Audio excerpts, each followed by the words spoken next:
여러분 안녕하십니까? 예, 날이 많이 짧아졌죠. 그죠? 예, 한 6시쯤 되면 해가 지나요, 이제. 예, 겨울이 이제 다가오는 것 같습니다. 가을이 깊어지고. 예, 한 해가 진짜 마무리되어져 가는 것 같은데, 우리 권사님 기도처럼 우리가 뭐 영원 구원의 열매뿐 아니라 여러분들의 삶에도 한 해를 이제 겨울을 맞이하기에 앞서서 여러분의 삶에 계획되어졌던 그 모든 것들이 열매 맺어서 하나님께 영광, 또 여러분들에게 입술에 마음에 찬송이 가득한 그런 이 한 해 마지막을 보낼 수 있게 되기를 바라겠습니다. 자, 그래서 오늘 이제 저도 로마서 이제 16장 17절부터 27절 이제 마지막 말씀을 여러분들과 함께 나누겠는데요. 오늘이 이제 로마서 마지막 말씀이고요.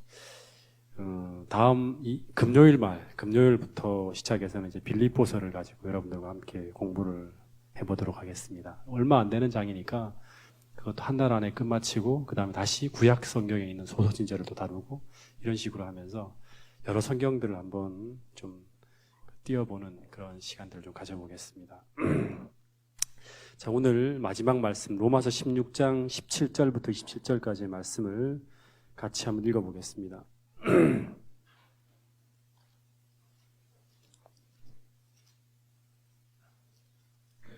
시작. 형제들아, 내가 너희를 권하노니 너희 거스려 분쟁을 일으키고 거치게 하는 자들을 살피고 저희에게서 떠나라. 이 같은 자들은 우리 주 그리스도를 섬기지 아니하고 다만 자기의 배만 섬기나니 공교하고 아첨하는 말로 순진한 자들의 마음을 미혹하느니라. 너희 순종함이 모든 사람에게 들리는지라. 그러므로 내가 너희를 인하여 기뻐하노니 너희가 선한데 지혜롭고 악한데 미련하기를 원하노라. 평강의 하나님께서 속히 사단을 너희 발 아래서 상하게 하시리라. 우리 주 예수 그 은혜가 너희에게 있을지어다.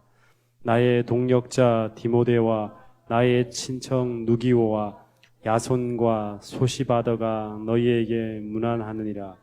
이 편지를 대서하는 나 더디오도 주 안에서 너희에게 문안하노라. 여기서 보면 이 편지를 대서한다는 게 뭐예요?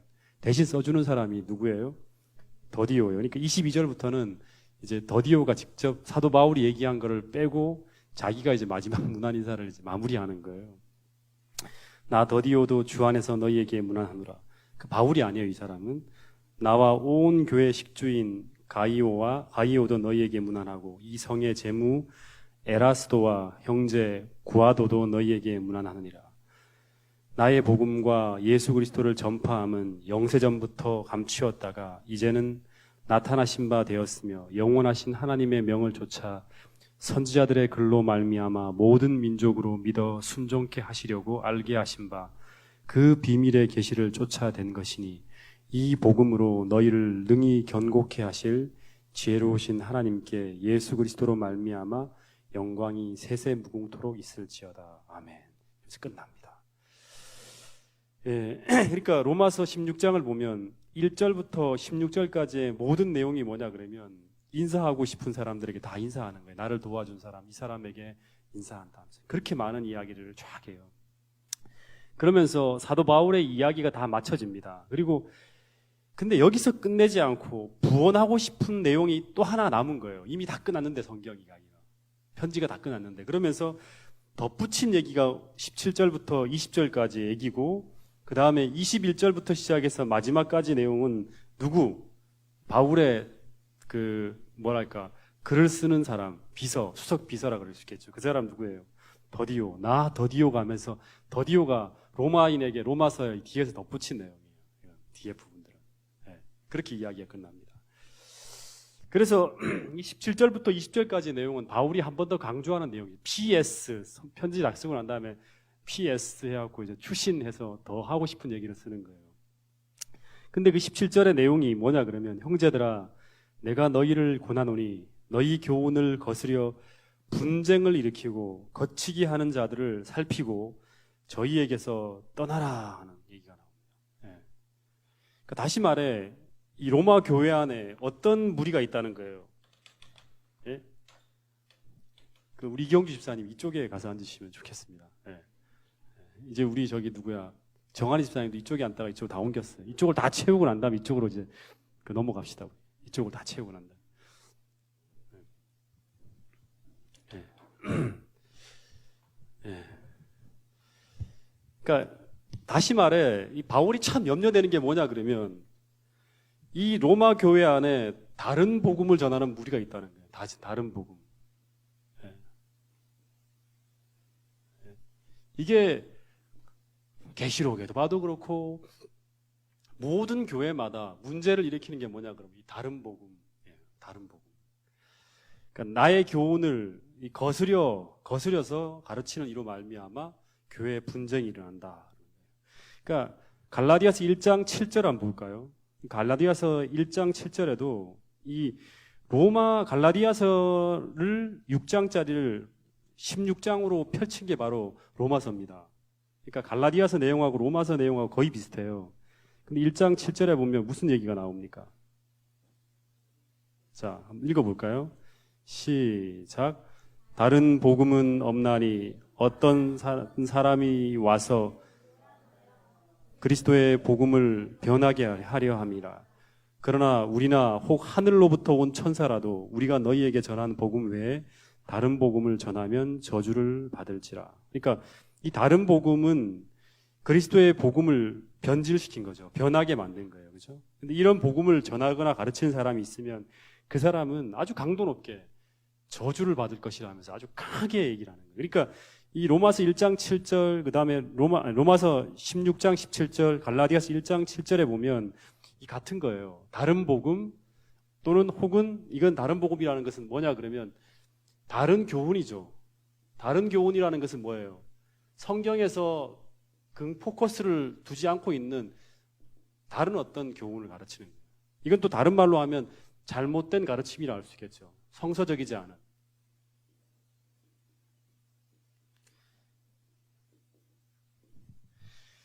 그러니까 여기에 대해서는 아주 바울이 단호했어요. 단호하고 아주 분명하게 대항했습니다.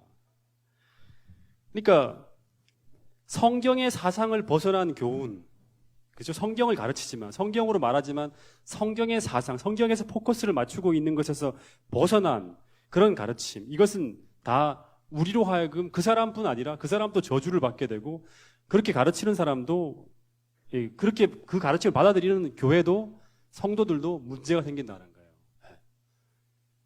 여러분 왜 그렇죠? 왜 사도 바울이 아주 단호하게 이런 얘기를 하죠? 여러분 거짓된 가르침이 퍼지면 그 잘못된 복음이 한두 사람만 무너뜨리는 것이 아니라 한 교회 전체를 뿌리채 흔들 수 있기 때문에 그런 거예요. 이 갈라디아서 보면 갈라디아 교회 전체가 아주 흔들렸어요. 그 바울이 가르친 가르침 외에 다른 가르침을 받아들임으로 말하면 그 교사를 받아들이고 함으로. 여러분 중세 교회가 암흑 시대로 흘러간 이유는 뭔지 아세요? 그 교회잖아요. 중세 시대 로마 캐톨릭도 교회였어요. 성경을 가르친다고 하고 였다 그래요. 성경에 보면 왜 그러냐 그러면 바로 거짓된 교리 계시록에 보면 이 계시록에서 보면 이거를 뭐라 그러죠? 이 다른 복음을 계시록에서는 뭐라 그럽니까? 이걸 맞추는 사람은 정말 성경을 잘 읽었고 정말 재림교회 FM입니다. 계시록에서는 이 다른 복음을 뭐라 그러죠? 인터넷으로 듣고 있는 사람도 한번 얘기해 보세요. 문자를 저한테 보내세요 지금. 이걸 뭐라 그러죠? 다른 복음을 계시록에서는 한 사람도 안 나옵니까? 이거 이제 지은이 7장밖에 아직 안 했으니까 더 나가야 돼. 이거를 바벨론의 독주 포도주, 바벨론의 독주 포도주. 이거를 다 사람들에게 나누어지고 온 세상이 이걸로 취해서 다 망하는 거예요. 그게 이제 마지막 계시록에서 가르쳐주는 하나의 이야기입니다. 바벨론의 독주. 성경에 근거하지 않은 가르침을 그 음녀가 다 줄 때 여기에 같이 취해서 망하는 거예요. 여러분, 그래서 정말 교회를 넘어뜨리는 것은 그러니까 이 성경을 보면 이 핍박이 아니라 어떻게 보면 핍박이 아니라 핍박도 있었지만 핍박에는 교회는 안 넘어져요. 핍박이 몰아친다 해서 사람들이 아프고 그다음에 마귀가 이제 막 우리 육체를 막 건들고 경제를 어렵게 만들고 하더라도 절대 무너지지 않습니다. 성경을 보면 그게 그 우리 서머나 교회에서 보였죠, 그렇죠? 에베소 서머나 교회 보면 핍박이 몰려오고 막 그러더라도 교회는 더 순수해졌어요. 더 믿음으로 부해졌어요. 근데 교회를 무너뜨리는 것은 뭐였죠? 첫 번째는 버가모 교회부터 시작된 첫 번째는 세속화예요. 세속화. 그러니까 우리가 경계해야 될 게 뭐냐 그러면 세속화예요. 세상을 좋아하고 짝하고 하는 그 시점부터 교회가 흔들리기 시작합니다. 두 번째는 뭐였냐 그러면 두 번째는 오늘 얘기한 것처럼 이거는 변질된 복음이에요. 거짓된 가르침. 교회 안에 퍼져 있는 잘못된 교훈. 이걸 이제 독주라고 말하겠죠. 바벨론의 독주. 혹은 다른 복음. 성경에 근거하지 않은 잘못된 가르침. 이것이 함께 몰려올 때 교회가 완전히 무너지게 되는 걸 볼 수 있습니다. 여러분, 그래서 우리가 1세기 초에 보면 그 교회가 맹렬한 핍박 속에서도 무너지지 않고 있었던 것은 뭐냐 그러면 복음이 아주 순수해 있었을 때, 정말 순수한 복음을 가지고 있었을 때 왜 무너지지 않냐면 그 순수한 복음을 믿고 따르고 살아가는 사람들의 생애 속에 하늘은 로마서에서 말하는 것처럼 강력한 은혜를 교회와 성도들에게 계속 능력을 주고 있었어요. 그렇기 때문에 교회는 무너지지 않는 거예요. 근데 교회가 복음의 순수함을 지키지 못하고 변질되고 세속의 가르침들을 받아들이면서 다시 말하면 우리가 이 잘못된 가르침은 어떤 가르침이냐 그러면 두 가지예요. 하나는 뭐냐 그러면 우리의 잘못된 삶을 개혁시키지 않고 세상과 타협하게 만드는 그런 신학적인 교훈이나 가르침이에요. 그렇게 해도 괜찮아. 또는 우리 주 예수 그리스도의 순수한 복음을 가리는 또 하나의 극단, 율법주의예요. 행함으로 말미암아 너 똑바로 살아야 돼 하는 이런 가르침들. 이 두 가지가 양극단이거든요. 하나는 세속화에 대한 것들을 막아내지 못하고 또 하나는 완전히 율법적으로 율법주의, 그러니까 그리스도의 은혜에 근거하지 않은 자기 행함으로 말미암아 살아가게 하는 이 두 가지 가르침이 이 교회에 몰려올 때, 교묘하게 이렇게 몰려올 때 교회는 무너지는 거예요. 이 바르지 못한 진리가 교회 안에 퍼지기 시작하면 교회는 병들고 무너지기 시작하는 거예요. 여러분, 이게 우리가 어떤 사상에 영향을 받는가 하는 건 되게 중요해요. 내가 지금 어떤 가르침과 어떤 사상의 지도를 받고 있는가. 뭐 나는 성경 잘 몰라. 그냥 대충 읽고 살고 있어. 이렇게 하는 게 아니라 누구든지 다 어떤 사상에 논리적으로 그거를 이렇게 만들지 못한다 하더라도 그 사상을 받고 있어요. 우리는. 여러분, 중세시대에 교회가 가르쳤던 복음은 완전히 변질된 복음이었습니다. 네. 요한계시록을 보면 그 시대의 말씀은요, 진리의 생수가 아니라 그 요한계시록 8장에 보면 진리의 샘이 다 오염되어집니다. 그래서 계시록이 기록하고 있는 그 시대에 가르친 어떤 그런 가르침들은 오염된 진리가 전 세계 기독교 전체로 퍼져나갈 때 중세교회는 완전히 중세시대는 암흑으로 뒤덮여 버렸고 교회는 이상한 모습으로 가는 거예요. 분명히 교회는 교회인데 이상해. 여러분, 그래서 오늘 이 마지막 시대 엘렌 화이트는 분명히 우리에게 아주 강력하게 말하는 게 뭐냐 그러면 깨어 있어야 한다는 거예요. 깨어 있다는 게 뭐냐 그러면 맨날 잠 안 자고 깨어 있는 겁니다. 어떻게 하는 깨어 있는 거예요? 네? 늘 성령의 등불을 밝혀야 되는 거예요. 다시 말하면 성령의 바른 지도를 받는 삶을 살아가는 것이 바로 뭐냐, 성령의 등불을 밝히는 거예요. 성령으로 말씀을 이렇게 비추는 거예요. 성령을 통해서 말씀을 비춰서 내가 가야 될 길이 어떻게 되는지를 분명히 아는 거예요. 네. 그러니까 이 열처녀의 비유에 보면 이 성령이 부족하니까, 다시 말하면 그 지도를 따르지 않고 가고 있으니까 불이 꺼져 있는 거예요. 자는 거예요. 네. 여러분, 영을 분별하는 능력이라는 건 굉장히 중요합니다. 이거는. 네. 진실과 거짓을 밝히 볼 수 있어야 돼요. 그리고 무엇이 성경에서 하나라도 빗나가 있으면 그거는 그 사상은 잘못된 거라고 판단할 수 있어야 돼요. 누구, 어떤 장로님, 어떤 목사님이 가르치는 지도를 따라가는 것이 아니라 여러분이 정말 성경 안에서 깨어서 성경 전체에서 가르치는 핵심이 무엇인지를 볼 수 있어야 돼요. 오늘 그 중에 몇 가지 중요한 것들을 가르쳐 드릴 거예요. 네. 로마서를 마치면서. 여러분, 제가 참으로 안타까운 것은 교회에 아주 열정이 있는 분들이, 참으로 열성을 다해서 교회를 하려는 분들이 이상하게 이설에 잘 휩쓸려요. 이설에. 그리고 완전히 그 잘못된 어떤 가르침 속에서 빠져갖고 결국에는 이 완전히 빗나가는 그런 삶을 살아가는 사람들을 참 많이 봅니다. 근데 우리가 문제는 이 이설을 잘 분별하지 못한다는 거예요. 우리가. 제가 교육전도사로 있을 때 한 번은 이제 죽기 살기로 뭐 이게 굉장히 이만한 좀 표현이겠지만 아주 열정적으로 2년 동안 한 사람을 중심으로 해서 한 구역반을 제가 가르쳤어요. 근데 거기에 있는 사람들은 전부 다 1년 차부터 3년 차, 교회 들어온 지 1년에서 3년밖에 안 된 사람들. 한 10여 분이 거기서 같이 공부를 하고 있었어요. 근데 그 구역반에 제가 떠나기 바로 전해였죠. 한 12월 달부터 해서 이상한 한 선생님이 계속 그 구역반에 들어온다는 거예요. 그리고 제가 가르치는 그 시간대를 피해서 계속 사람들을 모아놓고 가르쳐요. 그 열정적인 한 구역반장이 있었거든요. 근데 그래서 이제 사람들한테 어떤 분이냐 했더니 아주 훌륭한 장로님 한 분이 와셔서 가르치는데 그 가르침이 너무나 탁월한 가르침이다 하면서 막 그 구역반에 있는 사람 다 들떠 있어요. 이렇게 막 대단한 분이 왔다고.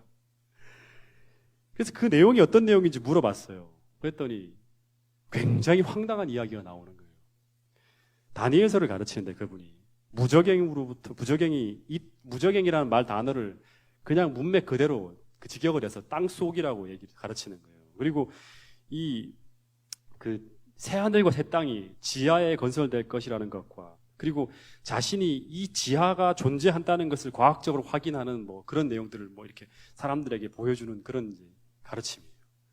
그래서 땅 속에 사람들이 지금에도 지하 세계에 사람들이 살고 있대요. 그래서 그 근거하는 성경절이 빌립보서 2장 10절에 얘기를 하는 거예요.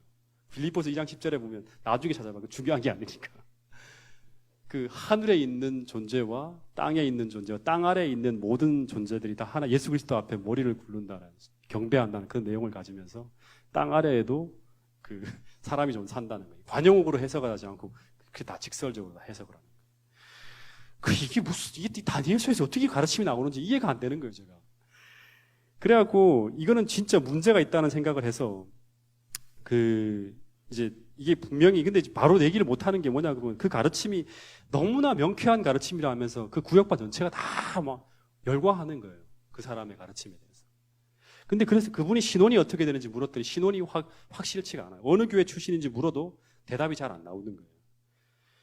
그래서 제가 더 이상 모이지 말라고 얘기를 하더라도 그렇게 얘기했다가는 잘못하면 분위기가 전부 다 이 선생님에 대한 절대적으로 우호한 어떤 그런 생각들이 많기 때문에 그 사람이 이상하고 절대 만나지 말라고 하면 사람들이 도리어 저를 배제하고 따로 모일 것 같더라고요. 저랑 커뮤니케이션을 딱 끊어버리고 그 사람을 중심으로 만날 것 같은 이런 두려움이 있어갖고 먼저는 어떻게든 그 집회에 들어가서 이 장로님이라는 분을 만나고 그리고 그 자리에서 직접적으로 토론을 통해서 그게 성서적이지 않다는 것을 얘기를 해야겠다는 생각을 하고 이제 준비를 했어요. 왜냐 그러면 2년 동안 너무나 열정적으로 이 사람들에게 사랑을 쏟았기 때문에 이렇게 잘못하면 다 날아가는 거예요. 다 끝날 수 있기 때문에 고민이 이만저만이 아니었습니다. 그래서 먼저는 이제 이 일을 앞두고 목사님에게 딱 보고를 했어요. 이런 일이 생겼다고 하면서 목사님하고 얘기를 거친 후에 제가 전적으로 그 문제를 책임지고 처리하는 권한을 위임을 다 받았어요. 그리고 잘못될 경우에는 그걸 전체를 다 이렇게 날리는 한이 있더라도 그 문제를 해결하라 그러더라고요. 더 번지지 않게. 계속 사람들이 모이고 있었으니까, 교회에. 그래서 참석하는 사람 중에 한 분에게서 이제 저를 자꾸 빼니까 그 장로님이 나를 피해서 오니까 미리 집회에 대한 정보와 시간을 다 입수했어요. 언제 모인다는 거를. 그리고 난 다음에 이제 그 시간대, 이제 그 당일날 집회 모이는 시간에 미리 얘기 안 했다가요. 그 시간에 1시간 앞두고 나도 가겠다고, 배우러 가겠다고 구역반장한테 얘기를 하고 자리에 참석했어요. 그랬더니 그분이 갑자기 내가 오니까 되게 당황해요. 굉장히 그 장로님이라는 분이요. 그리고 성경 이야기, 자기가 가르치는 얘기를 하지 않고 딴 얘기만 계속 하는 거예요. 다른 얘기만 계속 하면서 시간을 돌리는 거예요. 그래갖고 제가 이제 그분한테 아주 겸손하게 제가 새로운 빛에 대해서 좀 가르쳐 달라고, 나도 신학생인데 가르쳐 달라고 얘기를 하면서 이제 성경 이야기를 꺼내게 하는 분위기를 만들었어요. 그랬더니 이분이 잠시 동안은 주저하더라고요. 그러더니 정말 배우려 하느냐 묻더라고요. 네, 배우겠습니다. 그랬더니 그러면서 성경을 펼치더라고요. 그러면서 지금도 잊지 못하는 느낌이 있어요. 그때 이렇게 말씀을 선포하기 시작하는데 무엇라고 표현할 수 없는 아주 강력한 뭔가 이렇게 이 느낌이 이상한 느낌이 있잖아요. 그 느낌이 저에게 탁 오는 거예요. 그러니까 그분의 눈빛을 보는데 뭔가 눈빛이 깨끗하지가 않아요, 정말. 뭔지 제 생각인지 모르지만. 그리고 마치 이제 옛날에 제가 태백에 있을 때 무당에 굿할 때 이제 임하는 듯한 어떤 그런 느낌, 이상한 느낌이 계속 마음에 오는 거예요. 이거는 이제 제 주관적인 거예요. 그래서 잠시 띵 하는 느낌이 드는데 그때부터 막 이상하다 생각하면서 기도하기 시작했어요. 하나님, 이거 뭔가 영이 역사하는 것 같은 하나님 도와달라. 그리고 절대 이 열분의 이 사랑하는 구역반 완들을 내가 놓치지 않을 수 있도록 정확하게 핵심을 가를 수 있는 그런 질문을 던져갖고 이 가르침을 깰 수 있게 해달라고. 그래갖고 이 가르침이 잘못됐다는 것을 사람들에게 느낄 수 있는 그런 질문과 그런 것들을 예의 바르게 할 수 있게 해달라고. 하나님이 내가 진리에 속해 있다는 걸 볼 수 있게 해달라고. 막 수도 없이 그 전에도 기도했지만 그 자리에서 계속 기도를 했어요. 근데 잠시 후 질문이 시작되면서 대격돌이 이루어졌습니다. 아주 뭐 진짜 그분 몇 마디 하는데 성경이 어디 있는지를 정확하게 얘기하고 다니엘서의 가르침을 내가 생각하는 그 다니엘서 8장을 풀어가는 이야기와 그분이 얘기하는 것들의 전혀 다른 부분들을, 그리고 내가 가르치는 이 부분은 엘렌 화이트를 근거한 어떤 재림교회 전통적인 어떤 가르침이라는 걸 얘기하면서 막 맞섰어요. 그리고 난 다음에 이제 이 장로님이 중간에 얘기하다가 이제 중간에 얘기가 더 이상 되지 않으니까 깨고 자리를 피해 나가더라고요. 근데 이제 그리고 난 다음에 이 구역반장이 아직도 그분에 대한 어떤 거를 마음을 못 대는 거예요. 그래서 여러 차례 그 구역반장을 만나서 설득해서 이건 절대 재림교회적 가르침이 아니다는 것과, 그리고 이 가르침을 통해서 말세를 준비할 수 없다는 것과 종말을, 이런 부분들에서 몇 번에 걸쳐 이야기를 하고 난 다음에 이 모임을 다시 한번 2번 다시 장로님과 함께 공부하는 것을 하지 않겠다고 다짐을 받고, 그리고 난 다음에 이제 그 구역반을 지킬 수가 있었어요. 여러분, 제가 이단에 대한 가르침, 이설에 대한 가르침은 단순해요. 중요한 중심이 뭐냐 그러면, 이설의 가르침은 호기심을 잔뜩 자아내는데 그 이야기의 초점에 뭐가 빠져있냐 그러면 뭐가 빠져있죠? 예? 이설의 가르침의 핵심은 바로 뭐냐 그러면 아주 굉장한 어떤 이야기처럼 들린다 하더라도 요한복음에서 늘 얘기하는 그 초점, 성경의 초점이 빠져있어요. 뭐냐 그러면 예수예요. 예수님이 빠져있어요. 그리고 예수님이 빠진 자리에 물론 예수 얘기를 하죠. 예수 얘기를 합니다. 하지만 포커스가 이게 아니에요. 누가 그 자리에 더 자신의 위대함이 그 자리에 들어갑니다. 자기 자신의 위대함. 이게 이설의 어떤 대표적인 어떤 핵심이에요. 그래서 지금 안상홍 증인회 같은 경우도 예수님의 자리에 누가 들어갔습니까? 인간 안상홍이 들어가는 거예요. 네. 여러분, 그래서 이 진리라는 것은 첫 번째는 예수 그리스도의 희생을 통해 우리에게 베풀어진 그리스도의 보혈을 높이고, 그리고 그리스도가 아름답게 제시되고, 그리고 죄와의 싸움에서 승리를 이끌어올 십자가의 능력에 대한 아름다운 메시지가 반드시 그 중심 속에 흘러가야 돼요. 그 사상 속에 흘러가야 돼요. 다시 말하면 예수님이 중심이 되지 않고 그분이 의리의 의라는 이 핵심을 피해가고 예수 그리스도를 높이지 않는 가르침은 빗나간 복음이에요. 빗나간 복음, 다른 복음이에요. 그리고 그것은 변질된 복음이에요. 변질된 복음. 음식 같은 경우 이렇게 변질되어지면 그걸 먹으면 어떻게 합니까? 탈이 나죠. 그죠? 변질되지 않은 순수한 복음을 먹어야지만 우리가 건강하게 신앙생활을 유지할 수 있는 거예요. 여러분, 다시 말하자면 예수님이 중심이 되지 않고 그분이 우리의 의라는 이 핵심을 피해가고 예수 그리스도를 높이지 않는 복음은 빗나간 복음이자 변질된 복음입니다. 왜 그러냐 그러면 여러분, 우리가 이 로마서에서 계속 얘기하지만 어디에 나가야지만, 어디로 가야지만 우리가 은혜를 받을 수 있죠. 우리 지금 교회 나오는 이유, 성경을 읽는 이유, 기도하는 모든 이유가 다 하늘의 은혜를 받기 위해서 나오는 거예요. 그죠? 근데 우리가 어디로 가야지만, 누구를 만나야지만 우리가 은혜를 받을 수 있습니까? 도움을 받을 수 있습니까? 네? 예수님이에요, 예수님. 예수님께로 나가야지만, 그분을 만나야지만 하늘의 은혜를 받고 거룩하게 되고 세상을 이길 수 있는 힘을 얻을 수 있는 거예요. 근데 이 변질된 복음의 메시지는 우리를 그리스도께로가 아니라 타락한 인간에게 집중하게 만들어요.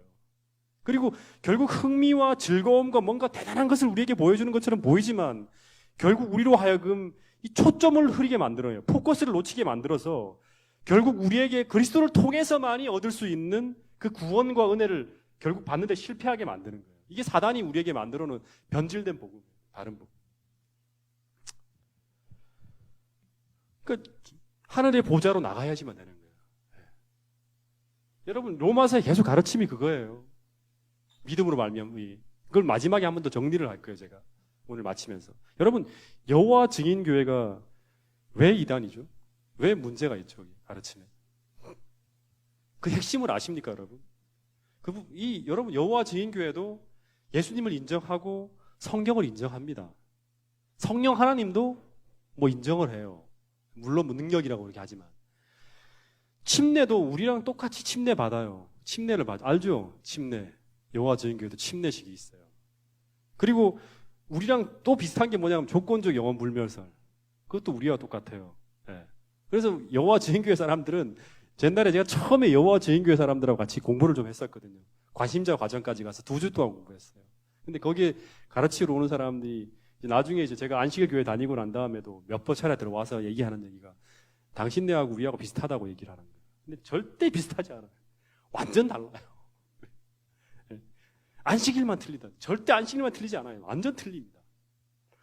여러분 여호와 증인 교회의 잘못된 교리의 핵심이 뭐냐 그러면 그 핵심은 그들이 뭘 인정하지 않아요. 그리스도의 뭐를? 신성을 인정하지 않아요. 신성을. 우리 배웠죠. 청년들. 신성을 인정하지 않아요. 다시 말하면 예수님을 메시아로 인정하지 않는 거예요. 예. 근데 이게 별거 아닌 거 아니에요. 이게 굉장히 중요합니다. 왜냐 그러면 또 얘기하지만 이게 변질된 복음은 다 그리스도의 포커스를 흐리게 만드는 거라 했죠. 그죠?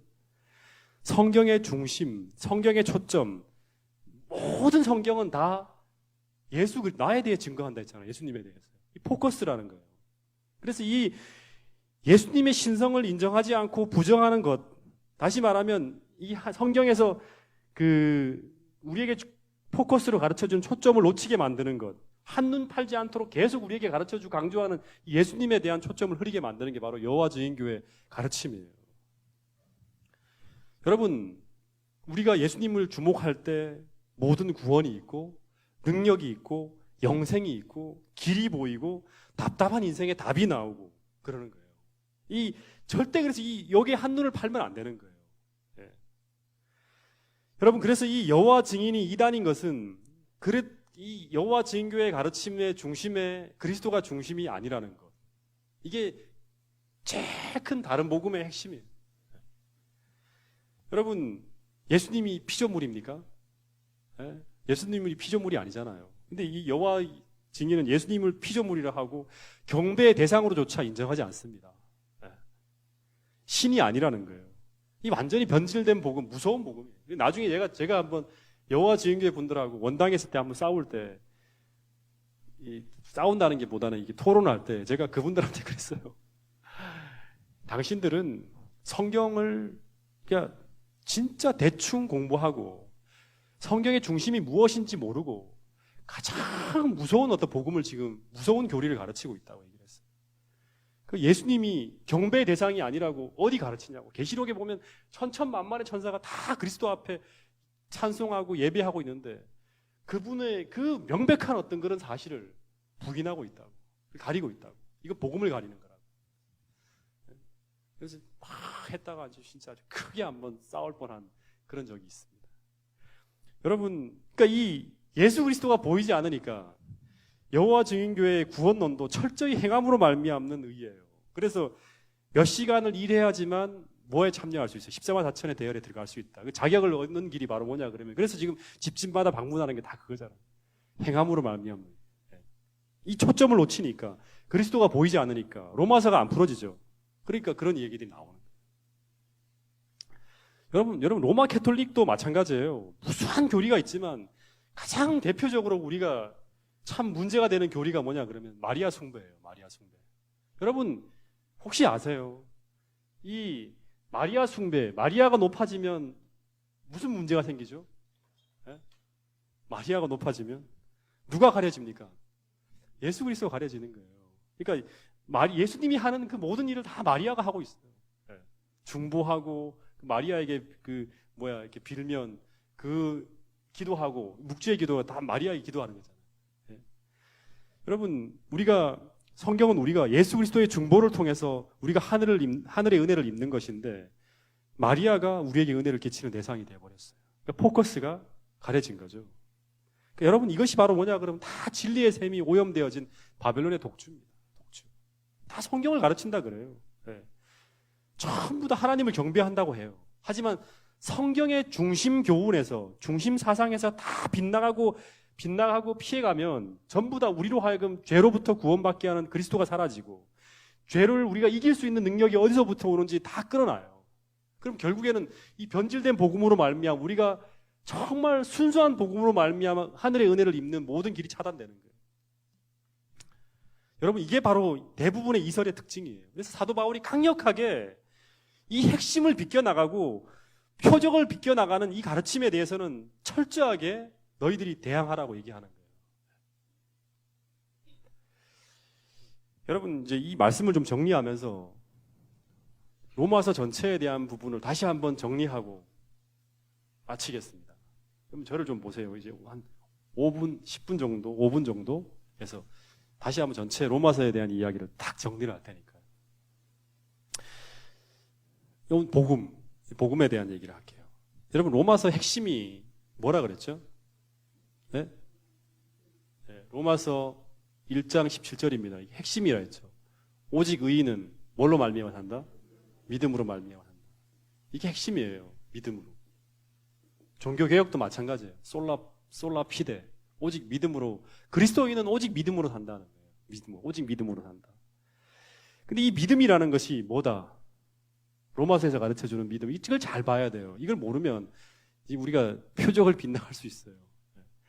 로마서에서 가르쳐주는 이 믿음은 그리스도를 신뢰하는 거예요. 무슨 믿음이냐? 그리스도를 신뢰하고 거기다 우리 인생을 맡기는 거예요. 맡기는 거예요.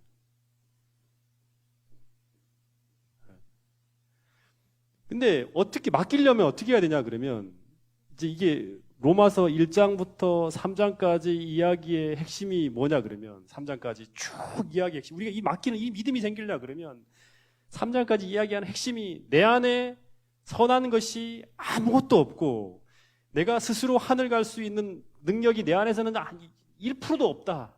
예.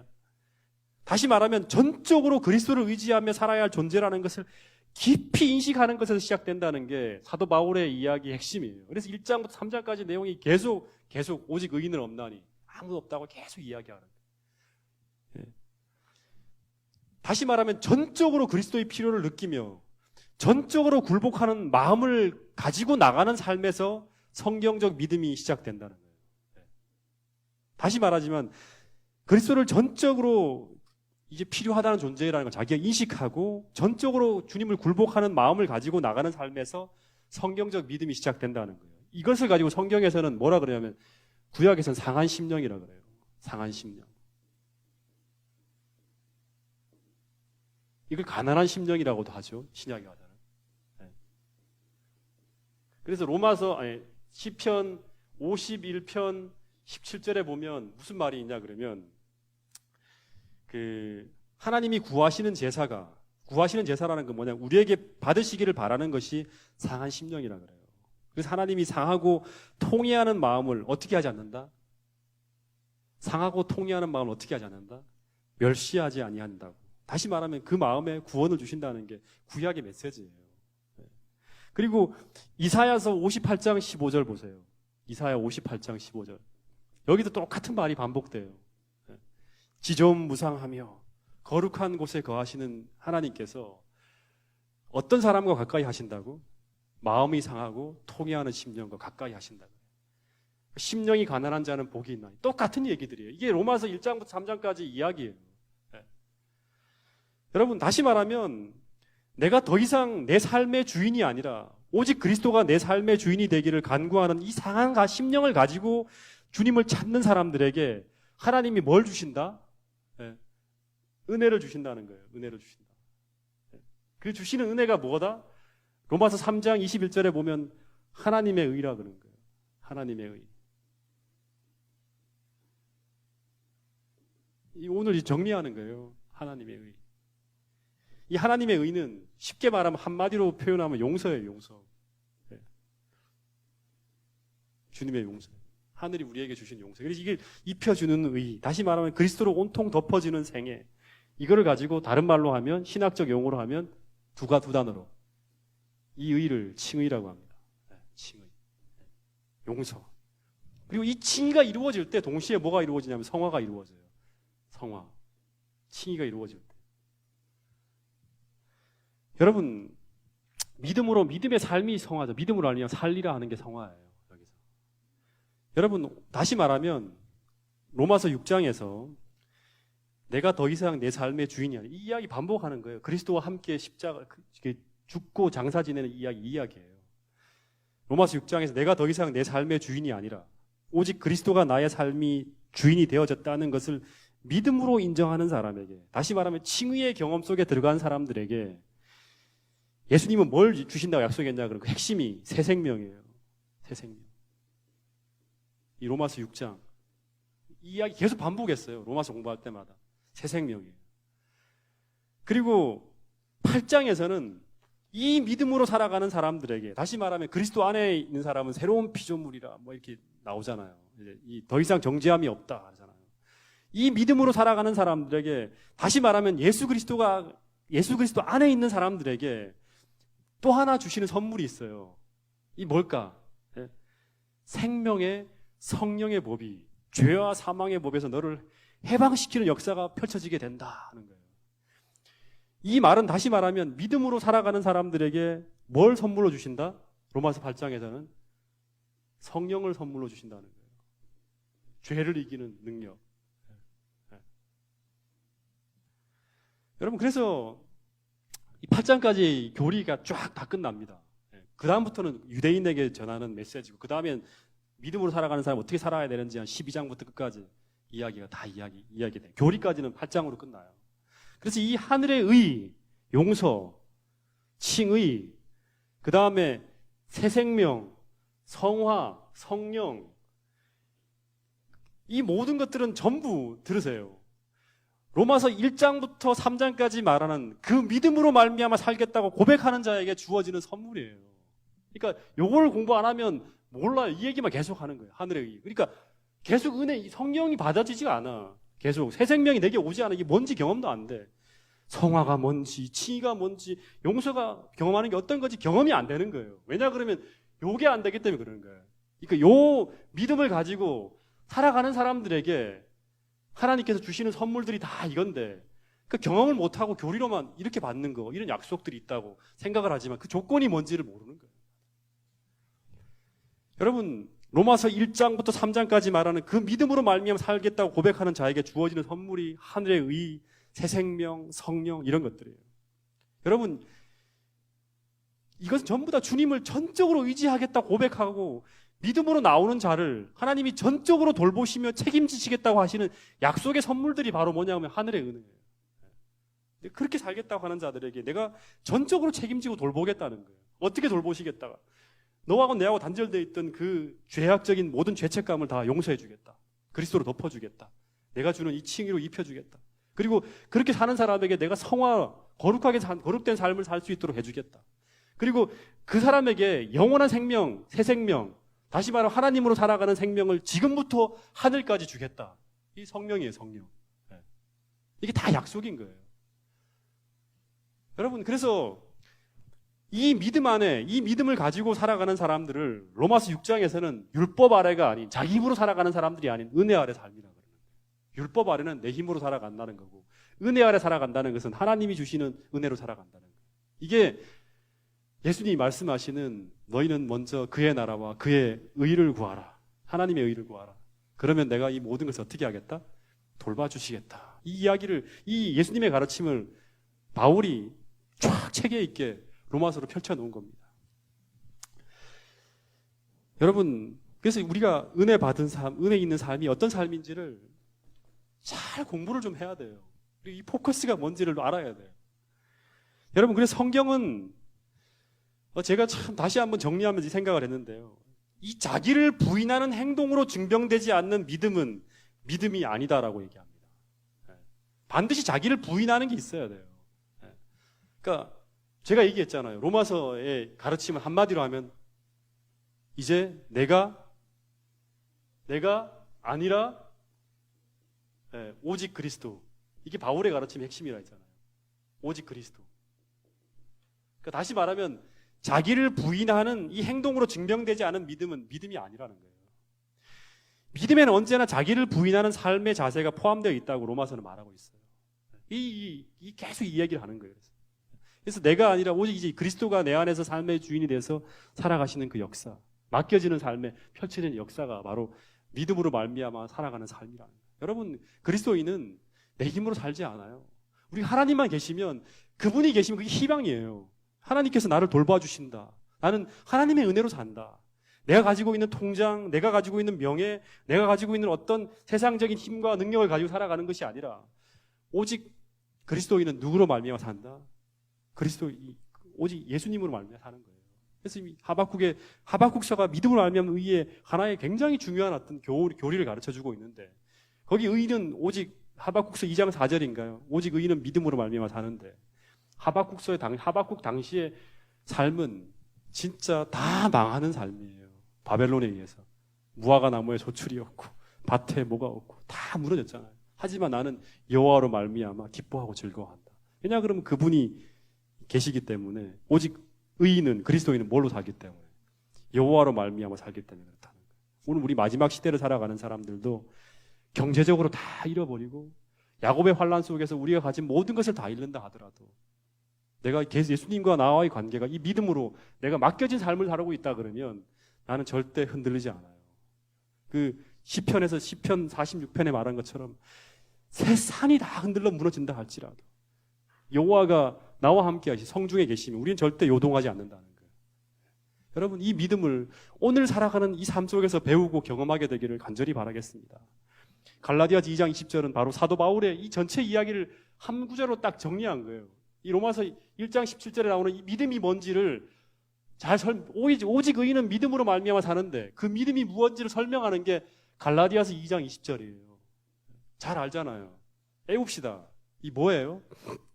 내가 그리스도와 함께 십자가에 못 박혔나니. 자기를 부인하지 않는 믿음은 성서적 믿음이 아니다. 못 박히는 거예요. 그죠? 오직 내가 아니라. 그죠? 오직 내가 아니라.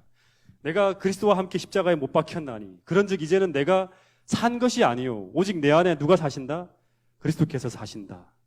이제 내가 육체 가운데 사는 것은 내가 사는 게 아니라 나를 사랑하사 나를 자기 몸을 버리신 누구를 위해 사는 거다? 예수 그리스도를 위해 사는 것이다. 여러분, 이게 얼마나 아름답습니까? 이게 하나의 사도 바울의 삶 속에서 이루어진 그 간증이 아니라 오늘 이 마지막 시대를 살아가는 여러분과 저의 삶의 간증으로 남을 수 있게 되기를 간절히 바라겠습니다.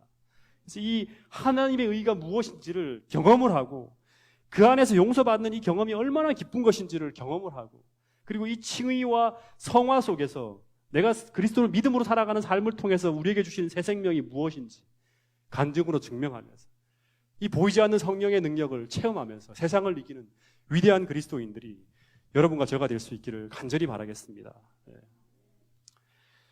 로마서가 끝났습니다. 로마서가 끝났습니다. 여러분, 정말 저도 이 책을 덮으면서 정말 이런 삶이 진짜 저와 여러분이 함께 서서 이 삶 속에, 이 믿음 속에 성령이 역사한다 했거든요. 성령 충만한 경험들을 꼭 여러분과 저가 할 수 있게 되기를 간절히 바라겠습니다. 금요일 날은 빌립보서를 가지고 또 한번 여러분들과 여행을 시작해 보도록 하겠습니다. 저는 항상 제가 출애굽기 내가 무슨 책 끝낸지 혹시 아세요? 여기 있으면서 출애굽기를 거의 1년 가까이 했고요. 창세기, 그 다음에 창세기 3장밖에 안 했구나. 갈라디아서, 그 다음에 야고보서, 그 다음에 누가복음, 그 다음에 또 뭘 했죠? 지금 하고 있는 게 로마서 끝냈구나. 여러 권의 책들이 끝난 것 같습니다. 하여튼 항상 긴 여정을 걸어왔기 때문에 이제부터는 그 긴 여정이 아니라 좀 짧게 끝나는 그런 책들을 좀 다뤄보도록 하겠습니다.